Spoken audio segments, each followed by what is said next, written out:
Hi, Wendy Hinman here with the Daily Hope. We're in Proverbs 13, and I'm sure that you've noticed as we've read these pithy little proverbs throughout the book that there's these parallelisms that it states something good and then something bad, or bad and then good, and the choice is obviously ours and the consequence ours to own. But it's essentially asking us, where do you want to live? Who do you want to live with? How do you want to live? And in chapter 13, in verse 10, it reminded me, well, I'm going to start in verse 20. It says, walk with the wise and become wise, for a companion of fools suffers harm. And recently I was walking with the wise, literally in the backcountry of Lake Tahoe, Desolation Wilderness, 17 women on a women's backpacking retreat. And we took turns as the wise that each other walked with. And in verse 10 it says, where there is strife, there is pride, but wisdom is found in those who take advice. And so it's basically saying that wisdom is found with those who admit they don't know it all. And the strife that we found there on the trail was an internal strife. We put our backpacks on and we headed out, and I watched different women, myself included. We all struggled with this internal thing. Is my pack too heavy? Can I make it to the mountain? Can I make it all the way? Can I cross this river?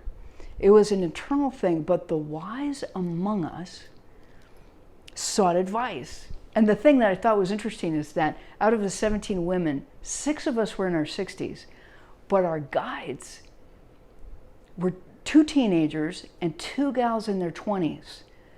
But they knew the trail. They knew the mountain. They knew how to get us across rivers.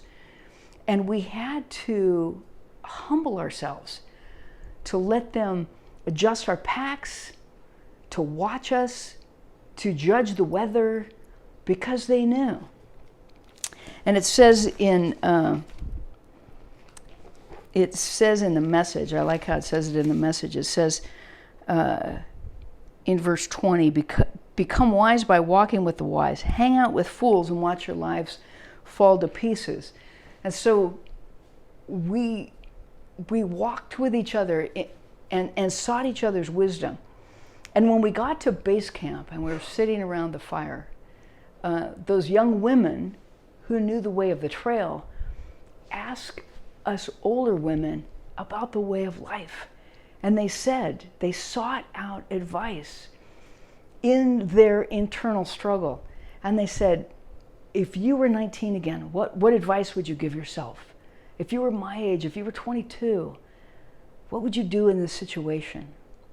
Walk with the wise and become wise. We literally, if we did not listen to our guides, we would have floated down rivers and fallen off mountains.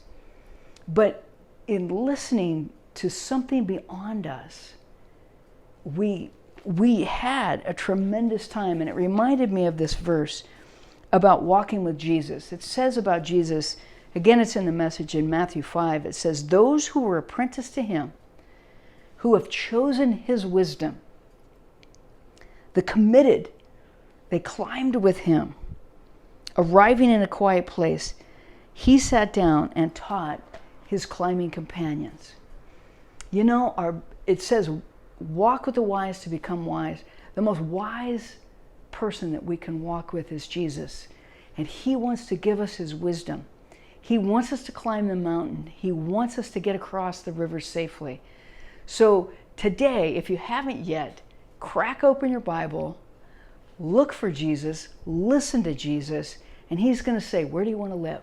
I want to bring you to the best. How do you want to live? Who do you want to live with? Walk with him, climb with him, and he is going to lead you to a summit that's brilliant and stars that shine. Have a great day.